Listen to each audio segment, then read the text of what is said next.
Just take one hit. Don't you want to be cool? Gather round everyone. The show's about to begin. Turn on, tune in, drop out, this show's amazing. It's Super Lemon Haze, you know them boys always blazing. Put one in the air, fill your glass and get to raising. Kirkman praising, school flag waving. Chopping up the topics instead of choking on some chronic. Scott and Eric breaking it down like 21st century prophets. Eyes glazed and minds dazed, it's knowledge they convey. Roll up and consume the Super Lemon Haze. Super Lemon Haze. Going to ask you several questions. Super Lemon Haze. How do you feel? I feel like a slice of butter melting on top of a big old pile of flapjacks. Yeah.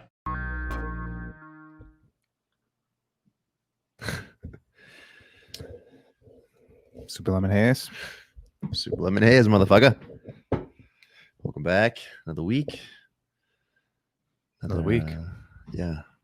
Weeks are flying now, man. Fucking halfway through. More than halfway through. Summer's almost over, just like that. Sucks. Wow. I was watching a lot of weed YouTube. Oh yeah, what have you been into? Yeah. No, I was looking at there's a name for it. What's the convention in Las Vegas? It's MJ Biz. Oh, I've heard of that. I don't know the name of that No, exactly. I I think it's couldn't MJ rattle it off. Didn't do it justice. What do you got? Is it just the big like national convention? Yeah, the national convention. The last one we had, I think, was the last one they had was in I think it was in the fall of last year. It was right before all this shit happened. So who knows what's gonna happen with any types of conventions going on. What'd you see in the videos? What was being highlighted? Yeah, so it was cool because I was getting a sense of the people who were there. I was getting a sense of the products that there were, some that were selling, some that they were giving out for free. I think what was interesting to me was I caught on to another show. I forget the name of the guy already, but I think it was Weed Talk. It might have been called Weed Talk. Okay. And they were talking about the convention and just saying how it's changed dramatically since the regulations of marijuana started to pass throughout the country. Yeah, I would imagine it was like this underground cult meeting, and now it's like, I mean, I remember when we were kids, like High Times was like this, like, sort of like, I don't know, like underground magazine publication, right? It was like the back, you could find it in some back shelf somewhere on the back of a like 7-Eleven or something. Yeah, the 7-Eleven, like next to the nudie mag. Right, Exactly. exactly. Like now it's like a national, like big, huge publication. Yeah. Although they're not doing too well. They're having a lot of, they've been having some bad press. Yeah, so. it's not great. It's not great with them right now. No. But they still have a strong, like, it turned into, and the whole industry fed to like an online presence and like it's like mainstream. Yeah, but it was so I guess what I was really trying to catch on to and learn a little bit more about was that transition period between when it was sort of like the, what are we calling it, like the black or the gray market or the illicit market, and when it transitioned into the more regulated market, mature market or legal market, I guess. And so I was listening to a bunch of people speak about it, and some people were obviously completely in favor of bringing in all of this new attention. I think for one, it for people who are trying to make a living and making a business out of it, it's great. I think for people who are just a part of the community, people who are just who just love cannabis and have been a part of cannabis has been a part of life for a very long time. I think they're looking at it as a bad thing. Or as like, some people were even interviewing and saying they're not going to come back just because they said there was too many chads. Yeah. There's a lot of, but this was what happens when you get mainstream. You get a lot of just like bros and popular people, and then you get these random kitschy products that are all over the place now. Like there's so many spin-offs of things, not to put them in a category like that's total cheese, but like Purient is a perfect example. Like they're a more legit company, of course, and they have a like legit process and a demographic that they're appealing to, and they have a desired effect, of course, for what that is.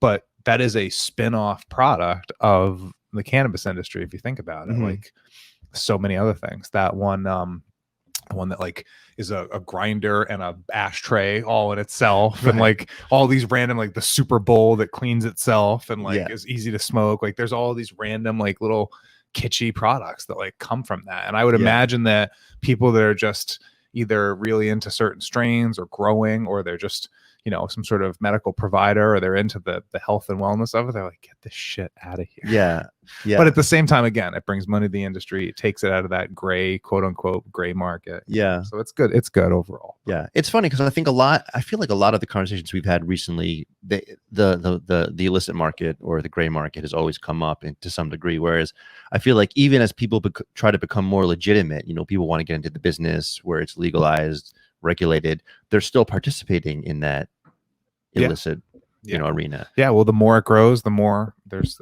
more opportunity for everything. Whether it be an ashtray or a fucking blunt roller, you know, or whatever. There's also something that you know, I think, I forget if it was Mara or if it was Chief, but one of them mentioned about being a caregiver.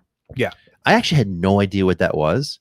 I heard the term, and I thought that I guess in my brain I kind of translated it as somewhat similar to the nurse that or the nurse practitioner that certified me. I thought that was a caregiver, but so you knew what a caregiver there was was? a couple well, there was a couple of things that you could highlight from what Chief was saying that he kind of glosses through a bit. So, and like when he got back and got into weed after he got back from his service, and he was saying how he was a provider for a while, he kind of just quickly said that. Essentially, he was one of those guys on Leafly. Now, what was happening on Leafly was we were approved for medical, or things were things were decriminalized. Everything was decriminalized.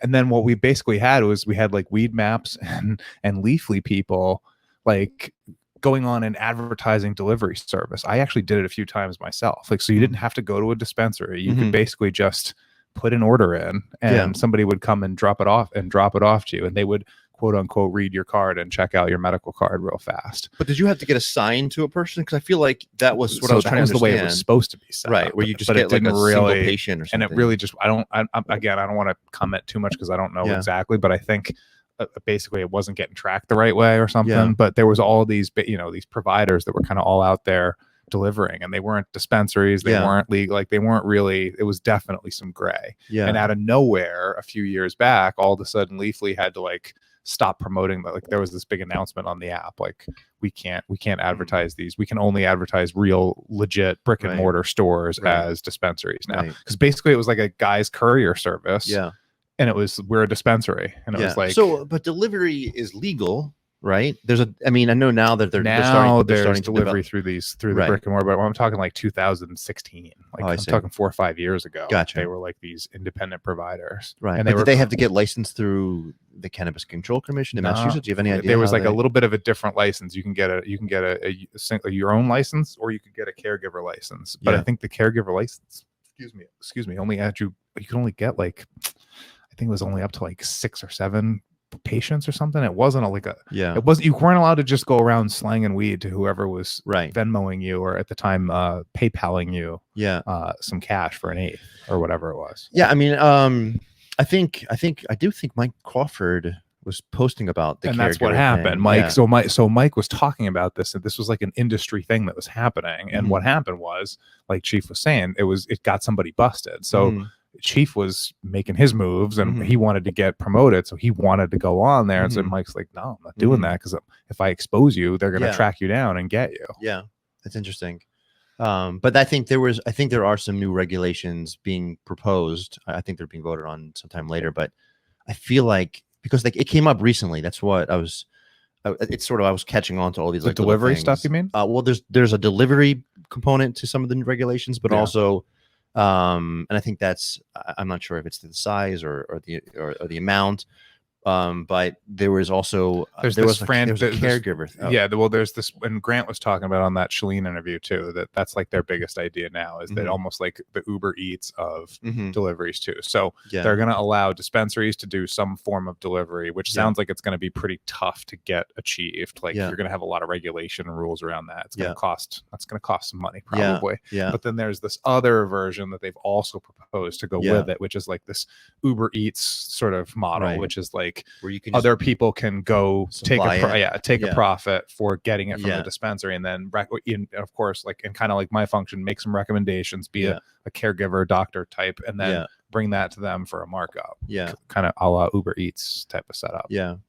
Where they're sort of was it called a vertical integration? So they're sort of de-verticalizing. They're trying to do that. Well, that's what they're trying to do. They're trying to allow people to step in certain areas and not have to have all three pillars with millions of dollars of investment. So at this point, if you had a car, an app, you had investment to buy weed up front from dispensaries in a certain amount. Like, it's a little investment to get yourself rolling. Basically, you can become a drug dealer too. Right. Why are we getting into the weed business? Well, I don't know. Probably because we have day jobs, unfortunately. You can't be I don't think you can pick an hour a week to sit down and just I'm thinking about all of our real estate transactions. We should probably maybe we should diversify and invest in the plant. Sure. Or with all these real estate transactions, we should be buying some property where you can actually grow weed on. That's actually even better. We should buy a property. We should buy a farm in where, in Maine? I'm hearing they're all getting crushed anyway, though. And that's the problem, is now that the more the stuff gets deregulated and decriminalized and more states go rec, the value of the ounce just kind of continues to come down. I told you, I went to Maine and bought weed up there. It was like half the price. It was crazy. So all this searching though also was triggered by this little toy. Yeah, you got a cool little toy. We were talking about last night. I mean, it was like, I've been carrying the C-Cell Palm for a long time now, probably 4 or 5 months, and I've been happy with it. But I think what I was starting to feel is that it didn't have enough juice. So whenever I was getting certain, because I was playing around with the different cartridges, different like the sauces or the those whatever. Sauces need to be heated up hotter. And so basically, I felt like I was trying to pull. I was drawing really hard on it. And I wasn't getting anything out of it. The more you pull isn't going to add power. It only has one exactly setting. So I was started to research some of the multiple volt or watt, whatever it is.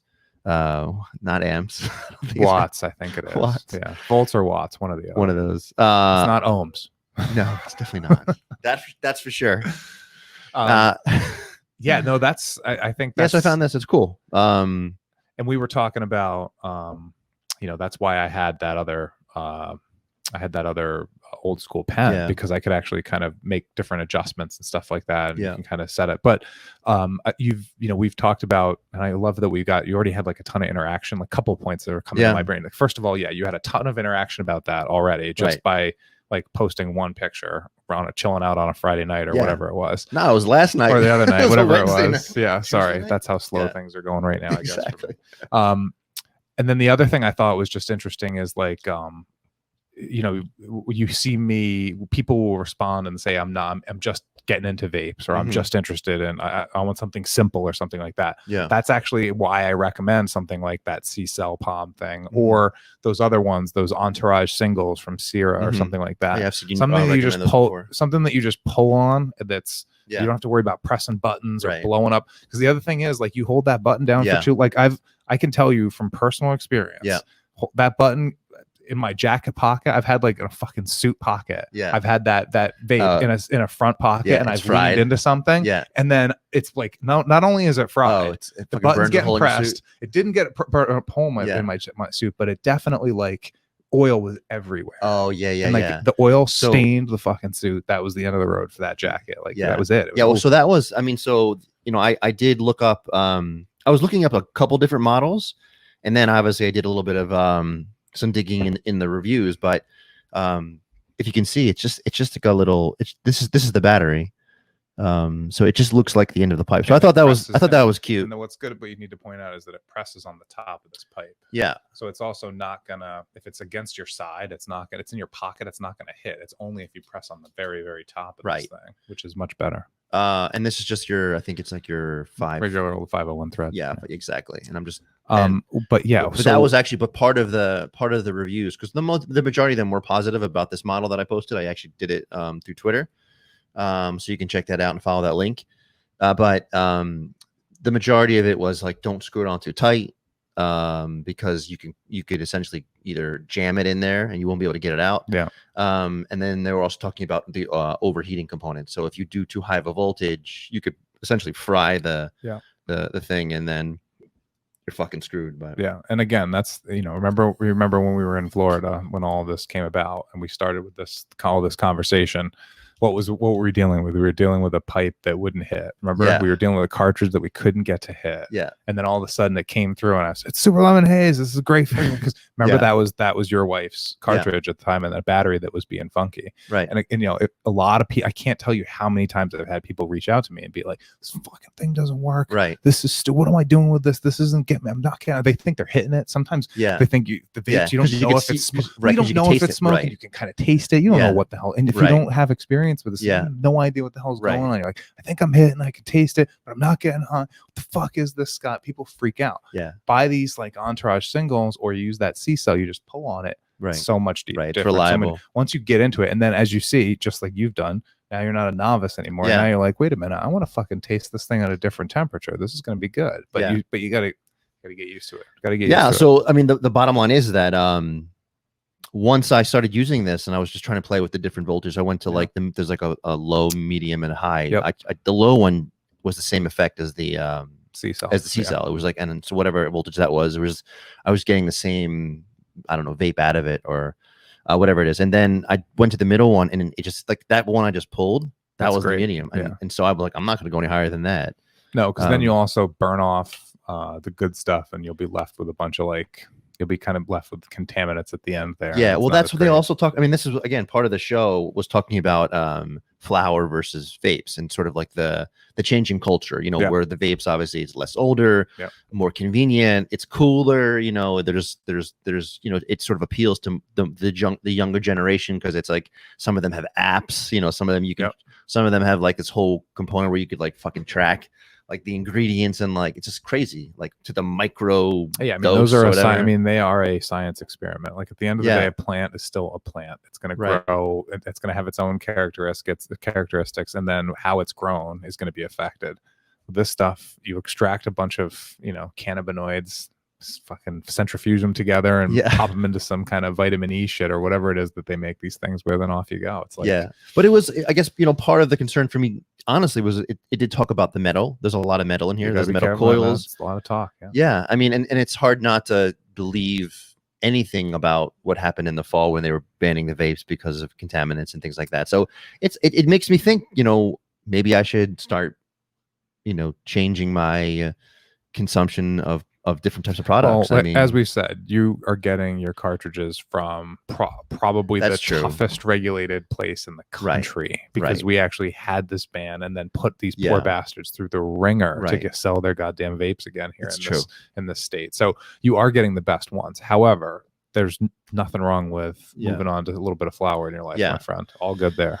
Yeah, so Scott and I were talking about that, and so actually part of the episode that I was watching today on the convention, it was showing some of the different products. So I actually did buy something. What'd you get? You just bought an internet purchase? Well, internet weed product purchase? No, it was one of the vendors, and I liked what they were selling. It was basically it's almost what you were joking about in the beginning, not like an ashtray that cleans itself. Okay. Like the fucking Roby or whatever called. That thing is, Yeah. No, this is it's a one hitter. So, for me, when I was thinking about, all right, I'm going to start smoking flower now. I want to start experimenting with different varieties of flower and seeing how I feel versus what I'm getting from the vapes.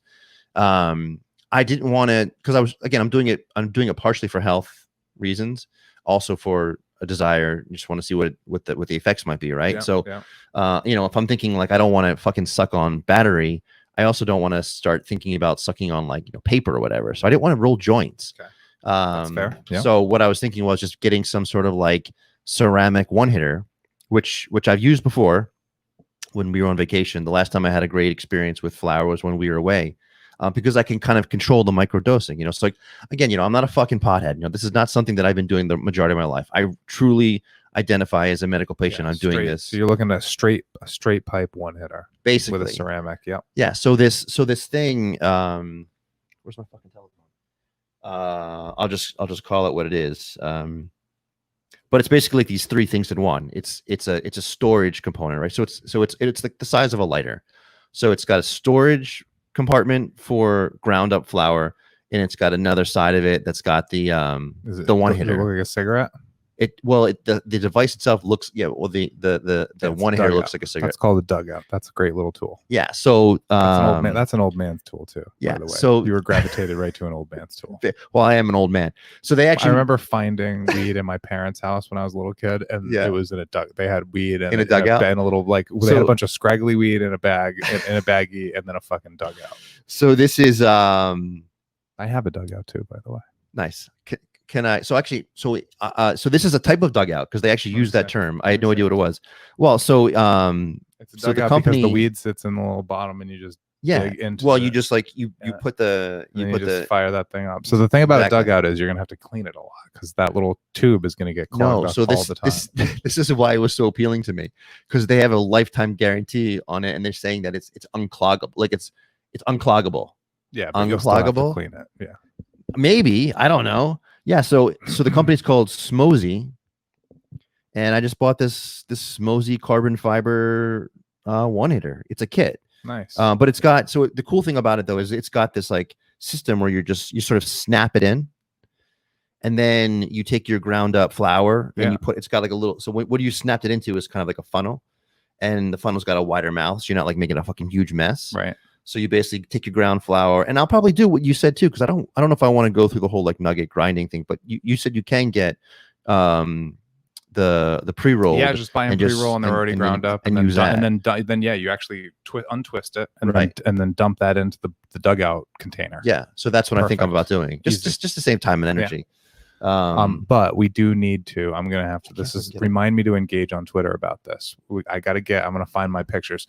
Back in the day, the dugouts would look like a cigarette. Yeah, it would actually have the bottom would be brown. Tan. It would be tan like a cigarette filter, and then white. Yeah, and it would look like a cigarette, but it would be a dugout, and you dig into it and get weed in it, and then just light the end of it and smoke weed. Yeah, I have one somewhere. We got to get pictures. Find it, man. Those are old school. I don't know. It's probably not good, probably not popular anymore because cigarettes aren't cool anymore. Yeah, yeah. I mean, so but I thought that was kind of like a good first step for me. That's a very good step. For you. The healthiest step for you is going to be a water pipe or a bong, believe it or not. You think so? Yeah. Why? That's the cleanest? Because when you use a water pipe or a bong, you're firing up some sort of a neck or a bowl a piece that has the weed in it, right? Yeah.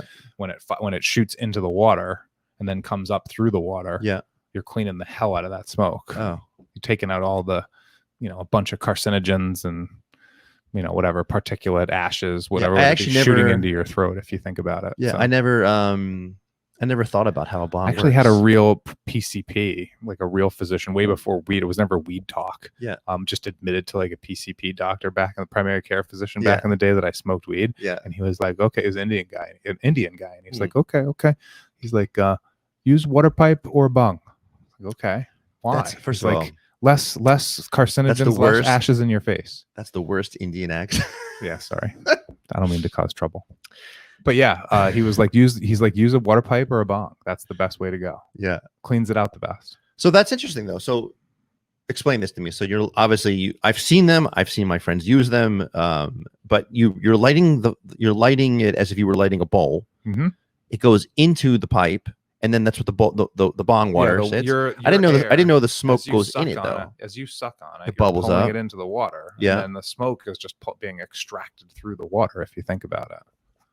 So the water comes up a bit, but gravity always is going to take the water down. So the smoke strains through the water essentially. If you think about how a water pipe or a bong would work. Yeah. So why did you choose? Why do you use a bowl over all these other? Because the only reason why is because it gets dirty after a while. It's just inconvenient. I'm a frequent smoker, so the bong is just gross. It's gross bong water, gross pipe water at the end of the day. I mean, aren't they making them out of materials now that you could just fucking put in the dishwasher and like? I mean, sure, you could buy a plastic one. It's just, I don't know. But there's a reason why people use glass. It's just, it doesn't, there's less taste. Like it's just easier to use. But yeah, at the end of the day. But that's definitely not microdosing though. No, I mean, you can, the problem is that that's like famous last words. Like, take this bong hit and then you're done. Right. The problem is, you can make a bong hit thick with full of smoke and take a really thick, crazy tube or you can make it small. It's just you have to know what you're doing. Yeah. If somebody just loads you up a fatty, you're fucked. Yeah. you know what you're doing. So yeah, you stick to the one hitters for now, and then eventually we'll get to some advanced play. No, I mean, I think that's going to be that's definitely going to be my track. So I think, but I mean, I'm not sure. I should check the tracking, but I think it's going to take a couple days to get here. But I'm going to go to the dispensary and start looking at the flower products. So we'll take a look at that and take a look at the menu. Hybrids for you. Hybrids, I know. No sativas. Not with flower. Not to start with flower. Really? You'll wig out. Is that what it is? Too much thoughts for you. You're too intense and too turned on to begin with. I wouldn't. I thought it was the indicas that do that. No, indicas would put you to bed, drive you down. Right. But this is but the majority of vapes that I purchased are sativas. Yes. But don't get sativa. Not yet. Not with flower. We're not going down that route yet. You're not enough of a hardcore smoker to mess around.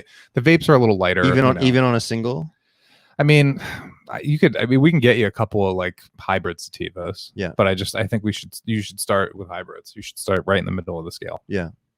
I mean, that's, some advice that I've been giving out to some other folks too, that were sort of, I talked to a lot of people that get, and we had one this week too, but I had this come up before. A lot of people get sort of really sold or really focused on some kind of strain. One particular strain that has a name, like Girl Scout cookies or Blue Dream. There's these couple of these strains that seem to have popular names. Yeah. Some kind of cool Kush or something, Afghani, whatever, Yeah. And then people get really caught up on these percentages, as I've had a tweet that got retweeted a bunch of times when I was talking about percentages. Like, no, stick with this one. I was like advocating for a lower one and talking about how the higher one was okay, but it wasn't that great. Yeah. So I don't know. People get caught up with the advertisement and that stuff, and I mean, those are great and all. That's fine, but that's not necessarily like what's going to get you where you want to be. So I talked to a lot of people. I've helped a lot of people that are, they seem to be caught at one end or the other of the spectrum. And that's not really the answer. Like, that you should kind of start more in the middle and then kind of find what you like from those middle effects and then maybe fine tune a little bit. Yeah. We've had I'd say the same for you as a rookie. No, I'll definitely take that advice then. Because actually I was thinking just because I'm using sativa dominant vapes, it would be similar to you can hang around there, but I'd go one tick lower in with the strains of flower. So we had some really, really good feedback, really good questions that came through. Some of the Minifans asked us some, and then some from the other community, or just from the general cannabis community. So do you want me to read what this one was? Yeah. Without getting too personal. No, I mean, I'll read the tweet. I'll read the direct message, but it's not going to be I won't disclose who it was from, but so this was the message we received. So it said, good afternoon. I've been an MMJ marijuana patient for several years now, and I'm having the most difficult time trying to get to the right strain for my symptoms. So there you go. That's kind of what you were saying. I have had severe depression since my early 20s, and I still go to a therapist twice a week. He's also talking about suffering from back injuries and some back surgeries.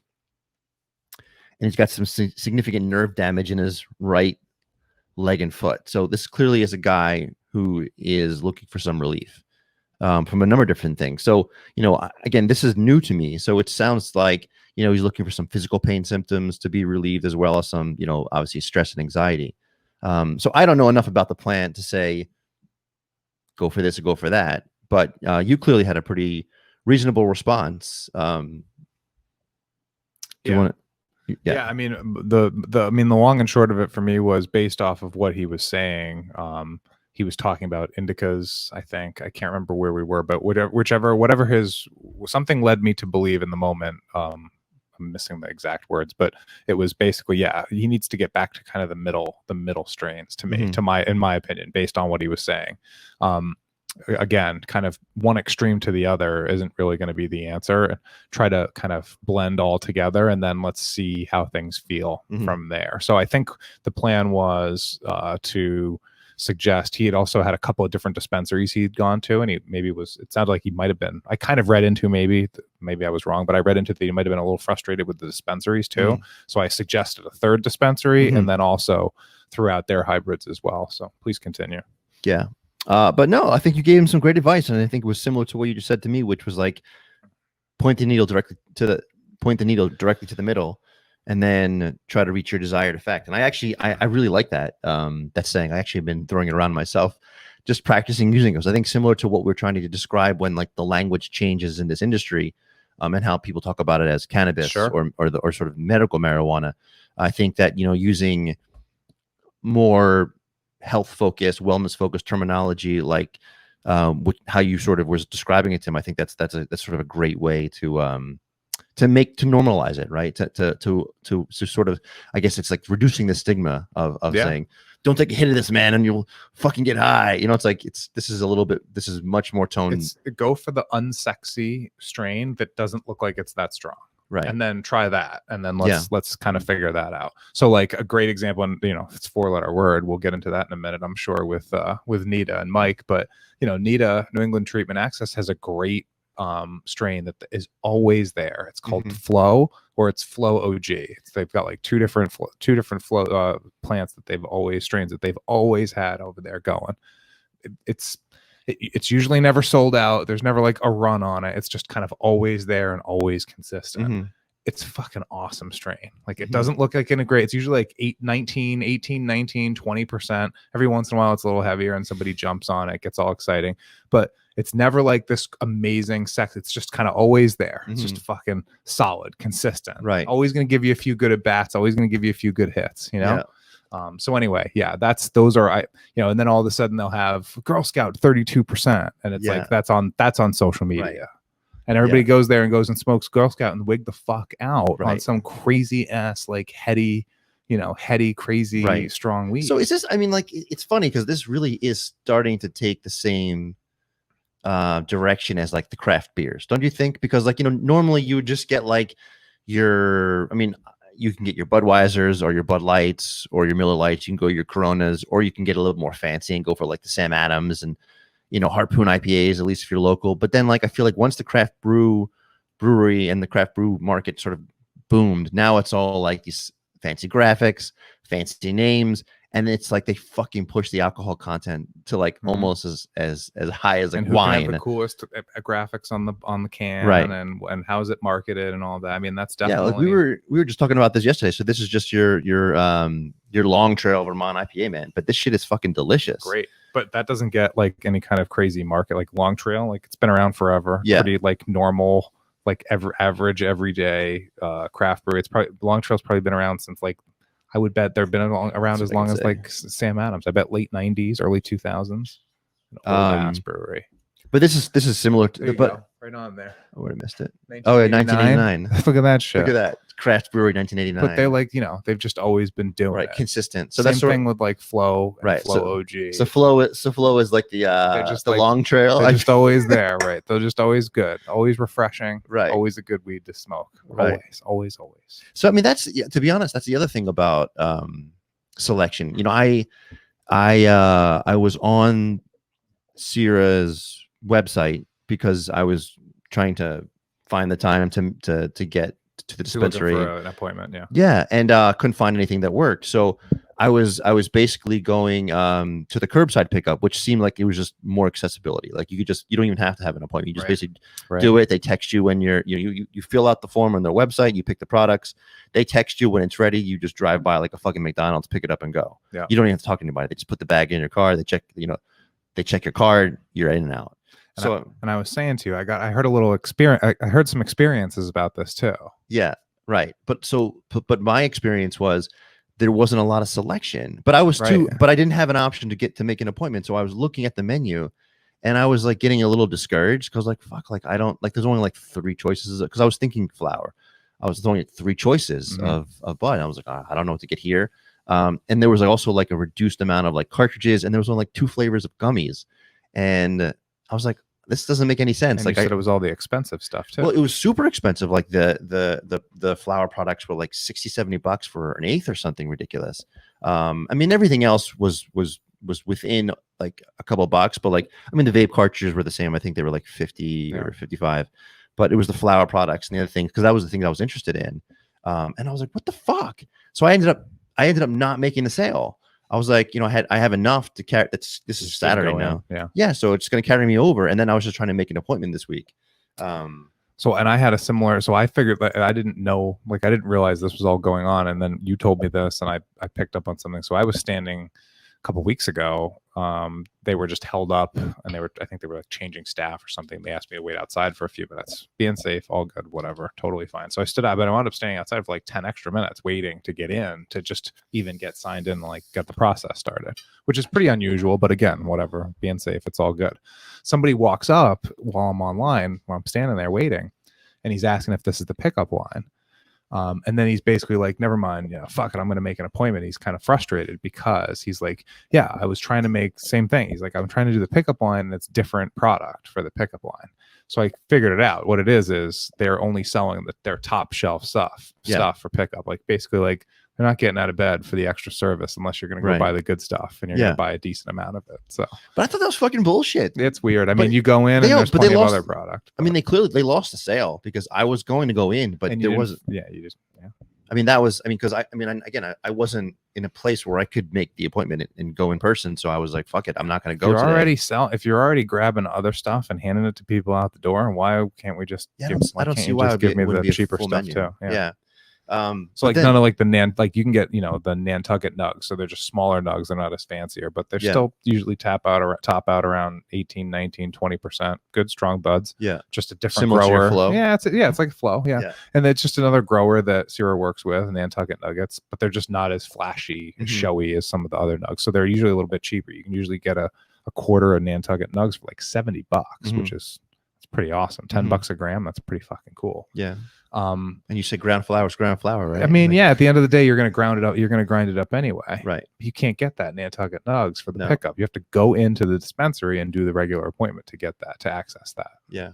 So I don't know. I don't know what the heck that's all about. I don't either. But I mean, honestly, what it also made me think about was going to another dispensary. We only have one that's within like a couple minutes of us. That's why I go. It's just because it's so easy. Yeah, it's so convenient. I used to go to Nita Brookline all the time back in the day. I can't even imagine going there. It's chaos. I mean, it's all the way down. I mean, now I'd reserve ahead. I wouldn't do pickup, but I do you can always do reserve ahead, which I've done there, and it works great. But I couldn't imagine standing on the lines or dealing with any of that stuff. Even as a medical, you still stand on the line. Yeah, I mean, the sad thing to me is that, like, that's still part of the experience that I'm looking for. Just being so new in here, I still like talking to people. I still want to like go inside and get the look and the feel. Like I don't know exactly what I'm looking for. So even though we have a just getting 5 minutes to talk to the bud tender is a good, because we talk, but it doesn't mean that I'm not going to walk in and I mean, like, I still have questions.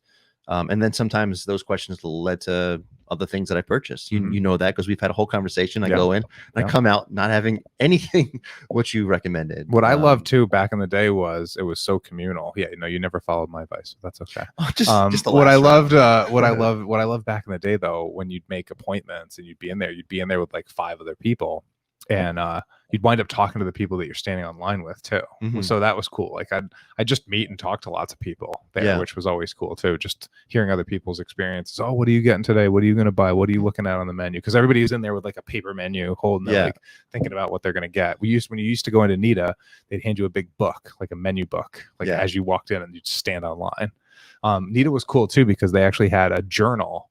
So people would go in and write their experiences from different strains and then share that. They'd like leave that journal in the waiting room and like share that with people too, which was pretty cool. So I don't know how communal it is now with like as big and crazy as it is now. And especially with it being rec, I'm not sure if it's that same warm and huggy feelings. I mean, that's I guess the interesting thing for me too is like, I guess when you get into a new industry, I guess when people have been drinking beer forever. But when the craft beer market came online, I think a lot of people started to look at it as a sort of like a hobby. So now you can just like go into a craft beer store and have like these long drawn out kind of conversations. So I almost feel like that's kind of where I am with this industry. I'm just getting involved in it. I'm just sort of participating in it. And like, I feel like now I'm like so into like, oh man, you smoke? Like, what do you smoke? Like, I'm wearing a shirt of a craft brewery right now. Shout out Footbridge Brewery in Booth Bay Harbor, Maine. Again, a little bit of. Never brought back a 6-pack or anything for me to try. I'll tell you why, because they were like a brewery and tap room last year when they opened up, and now with COVID they can't have the tap room open, so now they are actually selling growlers. So I should bring you back a growler. Please Actually, do. no, I did. You did drink out of the growler. Oh, you did. Yeah, but and we were fucking around with my boat motor. Wasn't it warm though? It wasn't that warm. You claimed it was warm. It was not that warm. It was fine. It was an ale, so it wasn't like a crispy lager like you were hoping for. It was also a hot day. We were fucking around with that boat motor out there. That's true.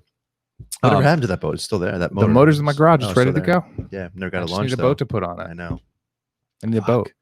I reached out, man. No one got back to me with any good leads. So I gotta put it on a dinghy up in Maine or something. I think at some point. But yeah, I wish I had we need like an aluminum, like a 14-foot aluminum fishing launch boat for this thing. Right. Yeah, launch boat. Fuck. Jersey kid launch. Jersey's a hotspot. Fucking Margate. Is it is spiked up? Yeah, man. That's like you go down there now. You're coronified. No, like thanks. it's like in the drinking water. So yeah, that's why I'm staying around Maine. It's like 107 deaths total from the entire pandemic in Maine. Yeah. 3,000 cases, I think, like total ever. Something like that. Maybe they have the cure in their water. Maybe they should bottle that shit up. I think it's just the simple fact that there's like a million people in all of Maine. Right. There's like a million people in this county. Versus like, yeah, exactly. A million people in like 1 mile square radius. Yep. Yeah. But no, the NITA stuff, I thought that was interesting. I would, and I know obviously we have some things to talk about with good old NITA and the review of all of the craziness on Twitter and everything that's going on with the latest there, especially with Mike and the Young Jerks and the union and all of the craziness over there. I mean, I just want to say something. I bust balls, man, and so that's what I'm doing. So I know people are getting upset, but if I smell, I'm like a fucking shark, man. If I smell blood, there's a few people that are upset on both sides. It's interesting. Who Everybody. I mean, it seems to have ignited quite a bit of passion on both sides of the argument. Well, I mean, like whether it be Chief or Mar or whether it be Mike and his crew, like everybody seems to get very into things. You know, and I was saying this to you yesterday, but like the electricity around this equity business is just fucking, it's like a fucking lightning storm right now, man. This is like a hurricane. Like, I mean, I don't know. And I was trying to talk with you and philosophize about like why the fuck is it happening now? You know, of all the times, you know, what's going on right now. And there's so much of it having to do with like, I mean, first there's been a failure up until this point, right? That's the most obvious. And so there's clearly a group of people who feel they have been like their opportunity in this industry has been ripped from their arms basically, right, and given to, you know, people who, you know, they think are just like these ginormous multiple state organizations that are just in it for the money. And so that was like probably the first thing. The second thing obviously is the whole Black Lives Matter thing. Kind of good timing for all of that in a weird, crazy way. Yeah. Well, I mean, if you think about the population of people who equity was developed for, the equity program, at least in the state of Massachusetts, it's for the Black and the brown community. So there's just all this charged energy, and it's coming out, man. It's coming strong, and I think a lot of people are very sensitive about the issues right now, because I feel like now people are starting to sense it's like their time, but everyone is trying to get at it. It's like almost like there's like, I look at it as like it's like this dead whale that's like cannabis, and these guys are like hungry sharks, right? So they just, again, they get that trail of blood, and now they're all trying to get in at the same time, but there's a limited amount of, it's like this bottleneck, right? The cannabis industry can be, it's bottleneck for everybody, much less because no one can get in, or can't get a license, all this fucking like community hosting agreements, all these things are causing this delay. So you've got this fucking all this energy and these people pushing trying to get to cannabis, but there's like, it's like the fucking bong, man. It's like the one hitters, they're clogged up. It's clogged fucking one hitter. Question: what is the name of the dispensary that is minority owned in Boston? That's Pure Oasis. Pure Oasis. Yeah.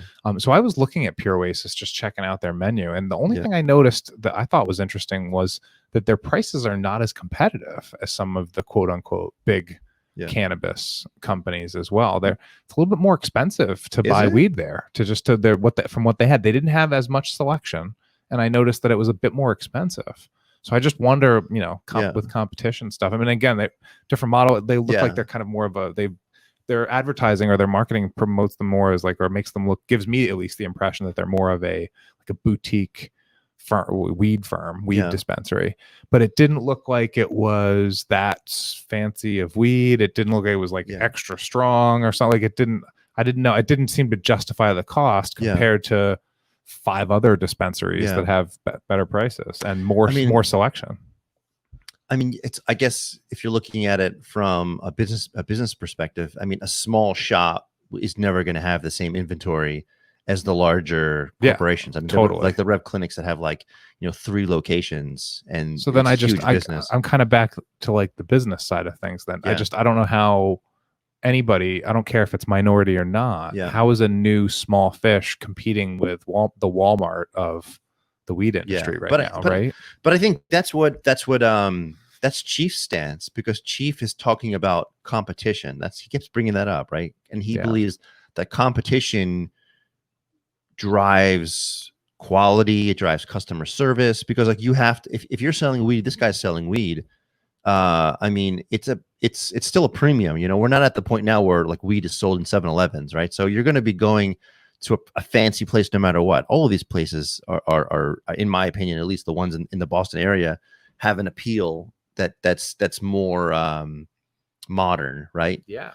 I mean, if I'm a new, let's say you and I are given a license. Just let's say we get through that bullshit, craziness, and we decide to put out, we open up our store, we start working our products and doing our thing. And we've got 3 or 4 strains of weed, and we've got 5 or 6 vapes and a couple different edibles. If we're not within $10 of every price point that the 5 other big dispensaries have, we're losing business. I don't understand how we compete. Now you can add in all these other things about minorities and equity and this and that, which are all extremely important. I don't again, half the reason why I've even just been cautious about all of this is because I take it so seriously. But how the fuck is anybody competing against those big companies no matter what? Yeah, but again, I don't think the expectation is to be able to compete. Like, you're not going to be able to buy in bulk. You can't get the same price probably per ounce. I mean, you can buy wherever. I remember looking, whatever. I'm pretty sure I'm saying this right. That Oasis is like, it's only on the other side of town from fucking Patriot. Patriot has they're like one of the first ones. Like they're huge. They have everything. Yeah. I mean, I can't speak. I don't work in any of these shops, so I don't know. I mean, I would challenge anybody that's listening to this, anybody that's into this, like, check out the menus. Massachusetts lets you put the prices. We didn't used to be able to put the prices on, so that was the other thing. Like, there was no prices back in the day. They changed that within the last year or so. That's changed. So look at the prices. Look them up. Check out the menus. I find it interesting. I don't see how they compete anyway. Yeah. Unless I'm going in there and getting some special service, or I'm getting a real one-on-one. I think, unfortunately, I think for you and probably for we're not going to get the experience that they're selling. I do believe that their market is more to a more urban population. Like, I feel like, I mean, that's what Mar was saying. Mar was talking about the beautiful Black people that shop there. He's like, you want to see some beautiful Black people? Like, go to Oasis. They've got a great, it's like, and so I almost feel like, that's their niche. I mean, I just feel like, I mean, for me, that seems like, I mean, does that matter?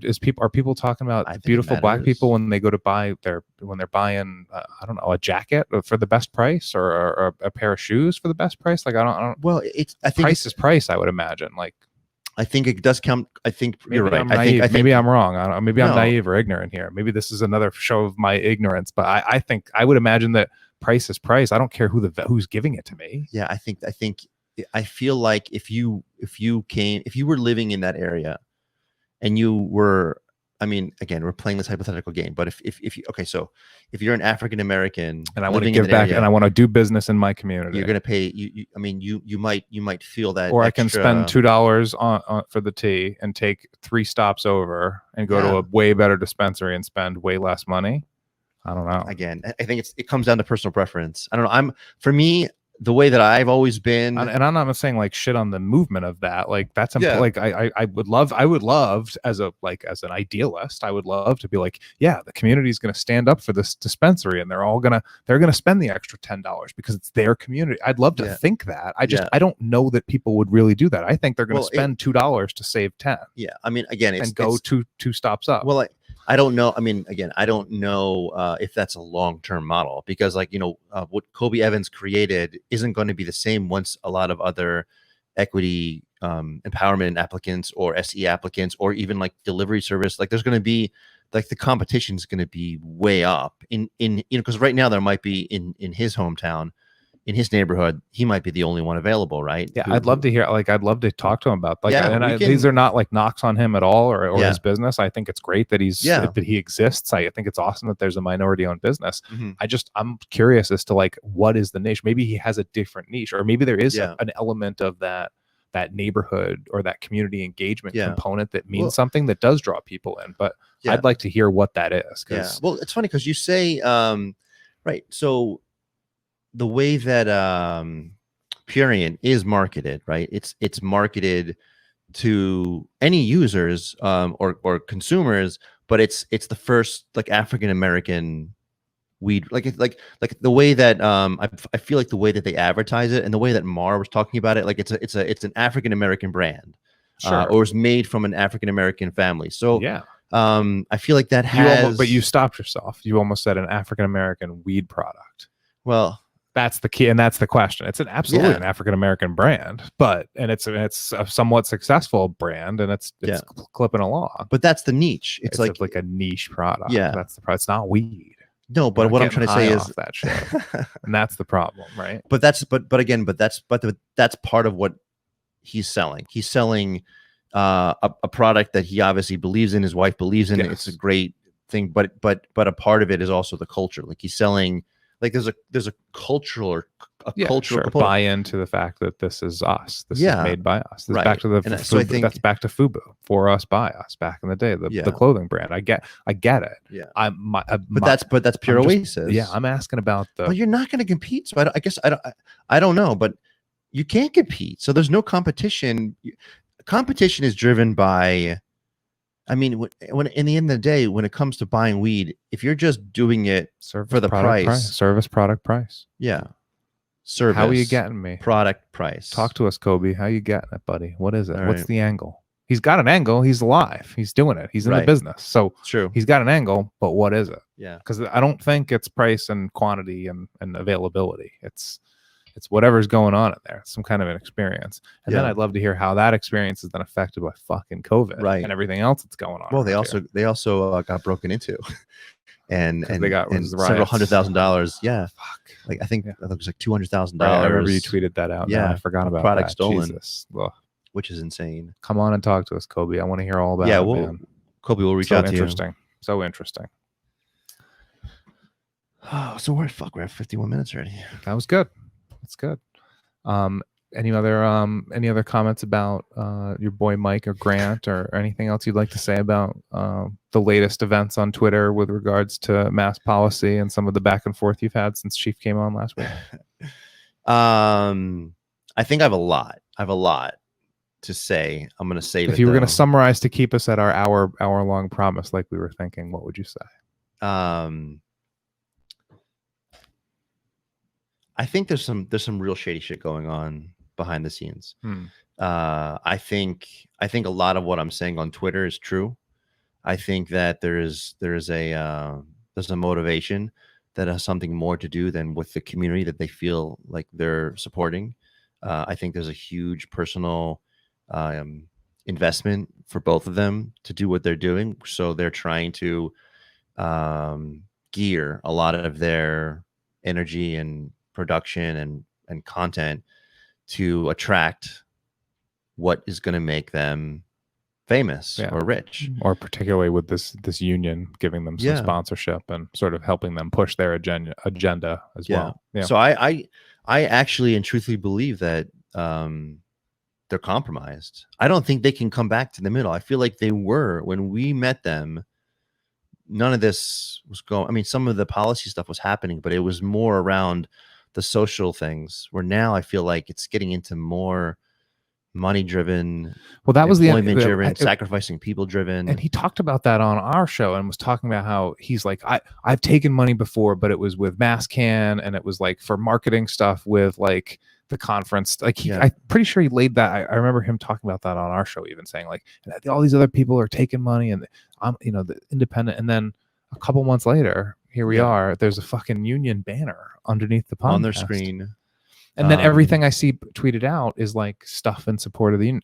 Again, I actually believe in the most dysfunctional roundabout way in all of this. I actually believe that there should be a union for these people, but only for one simple reason, which and is not all of these other silly things that are going on.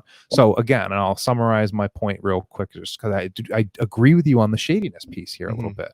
So the reason why there should be a union protecting these NITA workers or any dispensary worker, there's a reason for a union discussion to be had. I guess it's not the only reason, but there's a reason why union discussion should be had with dispensary workers, because they are not protected by OSHA. If you are dealing with a state situation, then that means the state, if you're dealing with something that is not recognized by the federal government, OSHA, the protecting safety body, the Occupational Health and Safety Organization, I believe is what it is, employment organization, something like that, is a federal organization that protects you from that level down. There's obviously stuff before and after that, but you've got Mama Bear watching over you. You don't have that if you work in the marijuana industry, because these are all state-driven employment and initiatives and not recognized by the feds.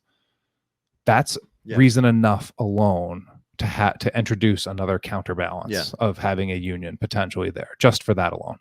My problem is that I've listened to the show several times about these union topics that have come up where Mike's hosted these people, and I've seen social media tweets, flyers. I've seen misspelled flyers, poorly written messages, bad grammar, just like shit that a fifth grader should know.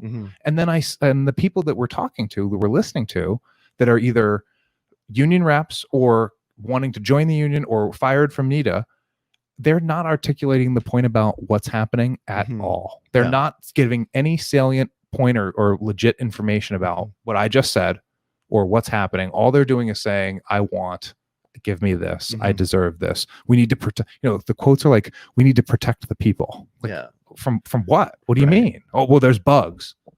Okay, what does that mean? Like, you're not forming a fucking point here. You're not telling me why there's a reason for this organization. The only one that's making the real point, and so much to the point that the only time I've actually heard the real reason is Mike telling us on our show. Yeah. And actually, last thing, last 10 seconds, then I promise I'm done. Where I think it's kind of shady, where I agree with you, just to close this all up, is Mike's the only one making the real points for the union. The union dopes and the people that the union might be roping in, they don't even really have like the real true understanding, other than here's somebody who's going to protect you and might pay you more. And so this is basically what I was thinking. And I mean, this is where, like, you remember that there was a short video, the Patriot Act. You know what they're talking about, like the big cannabis or cannabis in general is like, it's like the mafia. I mean, like, but think about this, okay? So Mike is a popular radio host. He breaks good news. He breaks stories. Like, when I had the most respect for Mike, it was when he broke the news of the net employees who were working in horrific environment. And he broke that story, and he had people brave enough to come on. That was the Mike that I knew. That's the Mike that I was looking up to, and who I was thinking that we could be a huge role model for as a person and as a show. I was like, man, we're gonna fucking model ourselves after these guys. And then slow and surely, I just started to follow, like, the money, and I could see that they were sponsored by certain people and certain, they were all over the place. Well, it seemed like he did a good thing and then took advantage of a situation. That's exactly what I'm trying to say. And then so this thing, they announced like this new sponsorship from this 1443 whatever, blah blah blah, the local whatever. So they said the banner is like on their website. All of a sudden they're sponsored by these guys, and then the next 2 or 3 or 4 weeks leading up to now is all this fucking energy that Mike is now the spokesperson for this union. As you said, they can't put into words to the community, because we're talking about now people who are in the cannabis community. So it's like you said, this is like a gold rush, right? They're looking at this industry now. If this union can start to organize the marijuana employees now, dude, I mean, think about how much money they're going to be fucking making if as this grows. Industry that popped up. Huge industry. They could expand into further areas of the industry. So it could just be grow house dispensary workers. Then Yeah. it could turn into people that make vapes. Yeah. Then it could turn into people that are blowing glass for Right. pipes. Like Right. the expansion is Right. huge But- if you think about it. So this is my connection to the mafia, because this is what I'm thinking about as Mike. So Mike is Jimmy Hoffa. So Mike is putting himself in a position, right, with the community support and now with the union support to get on the Cannabis Control Commission. Remember, he broke that news on our show. Yeah, He finished his application. He applied to be on the CCC. Yeah. Right. So he's fucking Jimmy Hoffa. So he's going to get elected to the board potentially. Right. I don't know how many applicants there are. I have no idea how long this is going to take. There hasn't been any commissioner who has been approved by the community. Everyone up there is either like a lawyer or have had, a tremendous amount of corporate experience leading up to being, one of the first 5, basically. Yeah. So essentially, all of this energy is being put behind Mike, because Mike's now the single applicant. So he gets put on the board. Let's just play this one out. So he's got the union whispering in one ear. He's got, his friends from the EE like whispering in the other. Like he's now like fucking Jimmy Hoffa, man. Power hungry, wants the fame. He wants to be on that stage. I bet you he fucking jerks off. He's fucking coming all over the walls, just like thinking about sitting in that seat next to Shailene on one side. You know what I mean? Steven on the other. Like he just, oh man, he's fucking jugs full of cum. This guy thinking about that. But that's what I'm saying. That's where I feel like he's fucking compromised. Like I cannot see it differently now. When I look at him, every single show that they've had in the last 4 or 5 weeks, ever since they took this sponsor on, has been, in my opinion, fucking just union. That's it. So then so my big question too is like, Mike's at the end of the day, Mike's a weed advocate and a fellow stoner with me. I've never been blocked by Mike. Well, we're always gonna be cool because I'm gonna keep my my stoner and doctor status with him at all times, right? But what happens in like 6 months when he wants to talk about some other weed policy? Where's the union gonna be? Okay, so I didn't finish. The union doesn't give a shit about weed policy. I didn't finish the story. Sorry.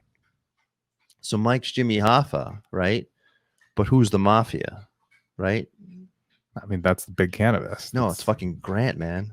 Oh, you think Grant's the mom? Okay. Grant has his hand up Mike's ass, and Mike's the puppet, because Grant was supposed to be, remember this story, Grant was supposed to be the nominee from the community to apply, and he missed one small little detail. The motherfucker who goes, the H.5.33.2.1, that motherfucker talks like that. Yeah. What did he miss? There has to be, there can't be a majority of a single party on the commission. So there was 2.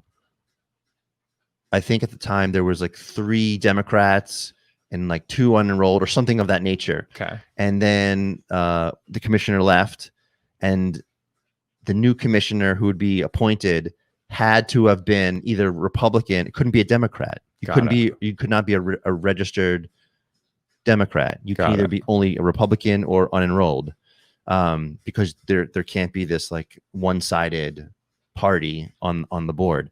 So he fucked up. He fucked up, which was so funny because he doesn't fuck up. Because he was registered Democrat and he missed that little fucking bylaw. So that's why he's like, he fucking was like, oh man, what the fuck am I gonna do?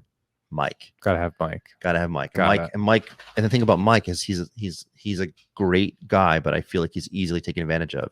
And I say that because he's gone through all of these co-hosts, right? Fucking dog. Fucking mutt. Mike just rotates co-hosts. He has. He's had like 10. I've listened to the old podcasts and the old radio shows. There's a lot of other folks back there. And Grant, the brains, was like, I'm going to get on this podcast and I'm going to use Mike. So that's what's going on. Got it. Mike's the puppet. Grant's the fucking master. Yeah. And then Grant, Grant, the puppeteer. And obviously Grant has his ties to Shailene and everybody else too. Clearly. Right. And he's got his fingers based on what Mars reporting. Mars reporting that he's also he also has an influence on like the SE population. So he's a part of a group who are training the SEs. So he's the magician, man. And Mike's the mirror. Mike's like the fucking. So Grant's running the fucking show. What's Grant do for work? Like just normally, like how's he paying the bills in general? I mean, all I know is he's disabled. Like I know what Mike's done to like work hard. He's a dog walker. Yeah, and he's busted his ass, and he's also done this and made a career out of this in a lot of ways. Obviously, it's on and off radio, things like that, dying and having to change. Yeah. But at the end of the day, Mike's been a good host. He has a record, preacher. He has a record that you can follow. Yeah, Grant. I can't really find Grant. I mean, I know. I haven't looked that hard, but no. I know a little bit of family history, but I'm not going to disclose that because it's none of our business. Yeah. But we're thinking career stuff. Yeah. Yeah. All I've known from anything that he's put out there publicly or has said publicly, he's disabled. So I don't think he's working. Got it. I think he obviously talks a lot about his graduate school work. I don't even know if he has a degree or if he finished, but talks a lot about random fucking politics and that he's read and fancy leather bound books. But you always said he's a smart dude, man, and he is very smart. So he's the fucking brains behind this operation. Got it. That's the latest conspiracy theory from Super Lemon Haze, motherfuckers. This is Channel Zero. Hope you're listening to this one.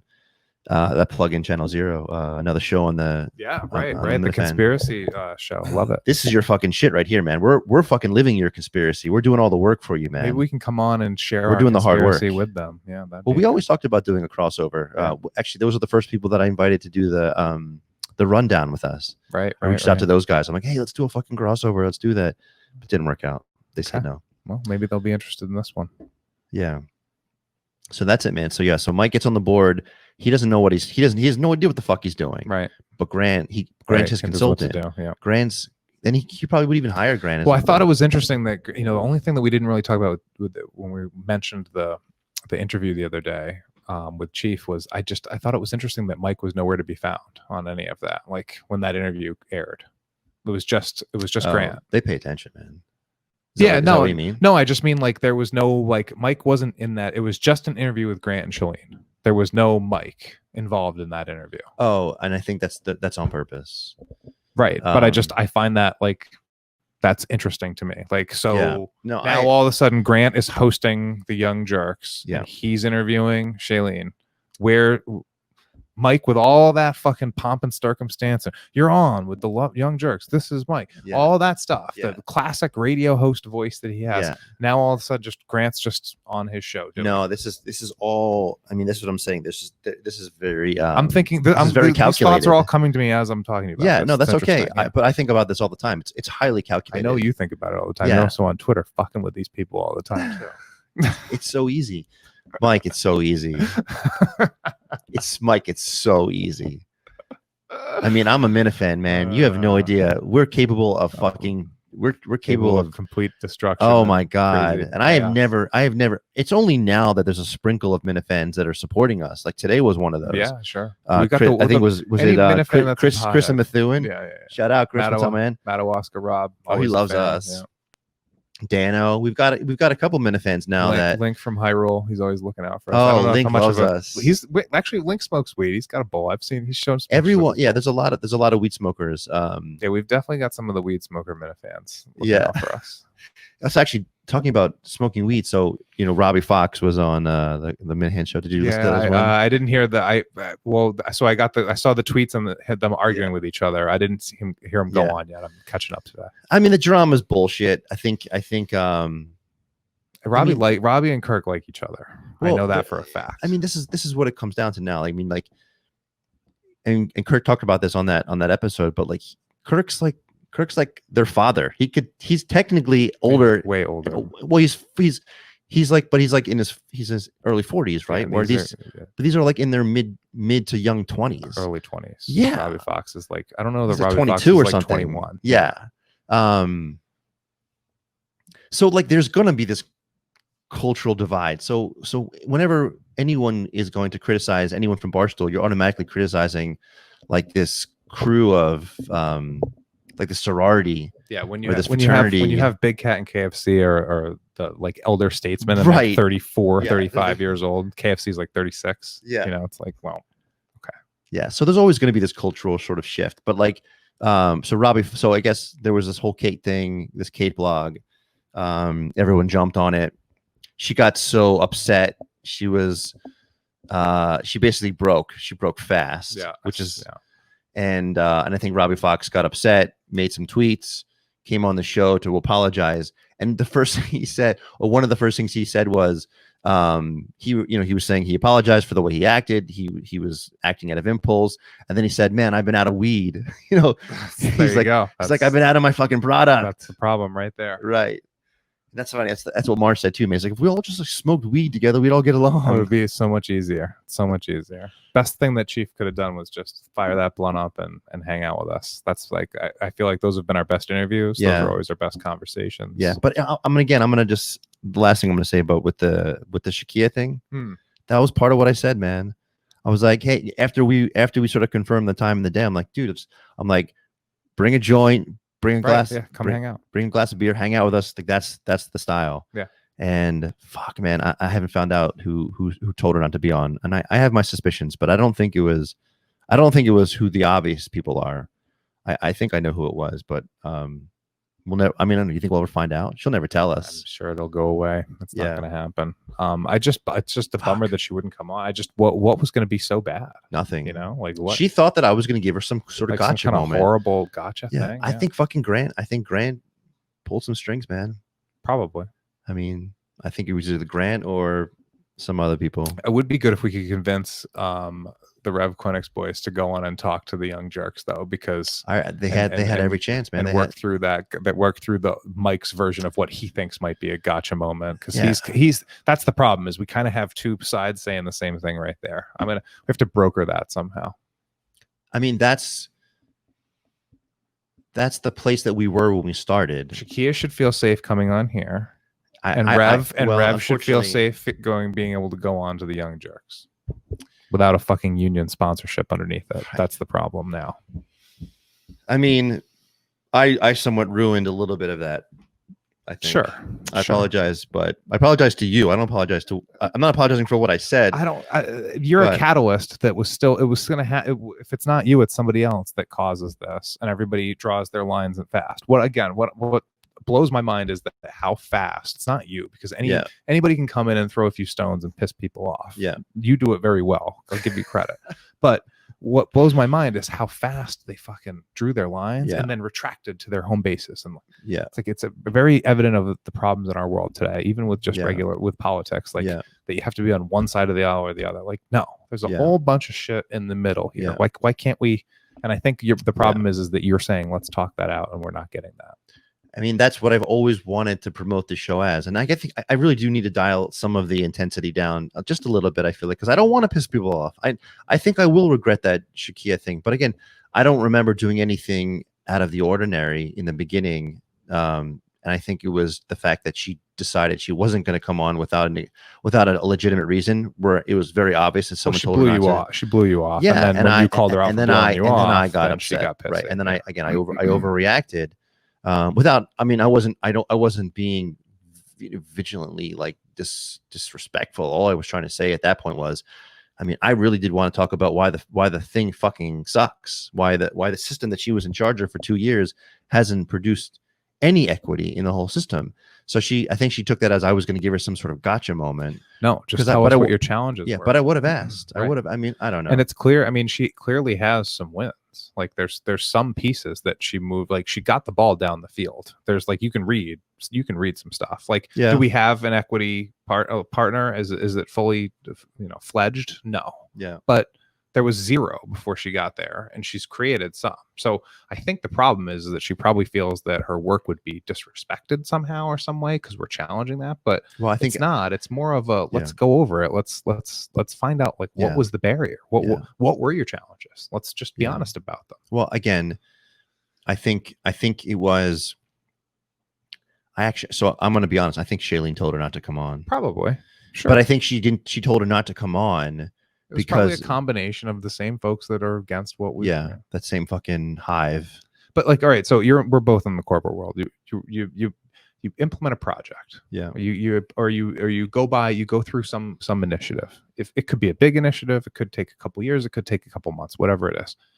At the end of it, if the initiative fails or is successful or any level of degree in between, I don't think you're getting at a legit real corporate job where you have established credibility. You're not getting fired because people are asking some questions about that. You should probably share what was good, what was bad, what was best practices, what you learned, what you didn't. Mm-hmm. What are opportunities for success for the future? What are some of the shortcomings, things that we should avoid next time? Stuff like that. That seems like the conversation. That's what I thought the conversation we were going to have. That's what I wanted. So to be so, I don't understand why we're so emotional. Or the vibe I got was that this got so emotional that this was an attack on a house that she had built. Whereas, be proud of the house you built, and then let's talk about what you didn't get done. So again, this to me, I think for Shakia it comes down to loyalty, which I respect. Right, you have to deal with. Right? And I think for Shailene or Grant, it was one of the two, or the two of them combined, told her not to come on. Yeah. Because the same day that she said she wasn't going to come on, she committed to going on their show. So it wasn't. I don't think Shailene is going to reach out to Grant and say, "Hey, can you have her on?" Yeah. I think what happened was the two of them communicate often. I'm sure they're on a daily stream. Grant is feeding her all this policy information and all what's going on in the community. He's like the fucking mole. I'm telling you, he's like the fucking brains. And then she's not gonna wanna. Shakia's not gonna leave that organization, leave that group. No, so she probably looks at them as a potential. Yeah, I mean, again, you always think about burning a bridge as you go. Yeah, like pick your friends, but like she obviously, I think she's loyal to Shailene. Shailene told her not to go on. Shailene probably also is extremely upset with Mar being on our show, who has produced a lot of offensive material, like graphics about her. Yeah. Well, you've got an equity washout in chief, or a guy who's said fuck this to the system, to that program and that system, and then you've got another one who's putting out some pretty explicit content regarding their opinions and thoughts about the organization. Yeah, those political cartoons are definitely pretty explicit. Yeah, they are, but they're made to catch people's eye. So I mean, that's why they draw them out. Certainly what she's doing. So, but yeah, no, all interesting stuff. Yeah, there's a lot to cover, man. We're gonna keep fucking going. We seem to have found what gets the people fired up, though. A healthy dosage of weed talk and then some policy. We talk policy. A little bit of That's both. Us, man. That's you plus me. A little bit of both. You plus me. All right, motherfuckers. Peace. I think we're off next week, right? Off next week. I'm going to off Maine. next week. I'm gonna go buy some more cheap weed in Maine. Let's do it. We can do a maybe we can try remote or I don't know, depending on how the week goes, because I'm on vacation next week too, but I'll be here Monday, Tuesday, Wednesday. If something happens between now and then, maybe I'll grab someone to just do something. Who knows? Yeah. But if it's just you and I think we could probably just push it off. A little phone call. Yeah, either push it off or we'll check in next week. Yeah. Figure it out. Well, the whole fucking internet thing that happened the last time. We won't let that happen again, and I won't pass out this time either. Super Lemon Haze. All right, Super Lemon Haze, motherfuckers. Peace. What is this? Is it over? We're running out of time. I don't want to hear your excuses. No, it's not fair. Where'd all the files go?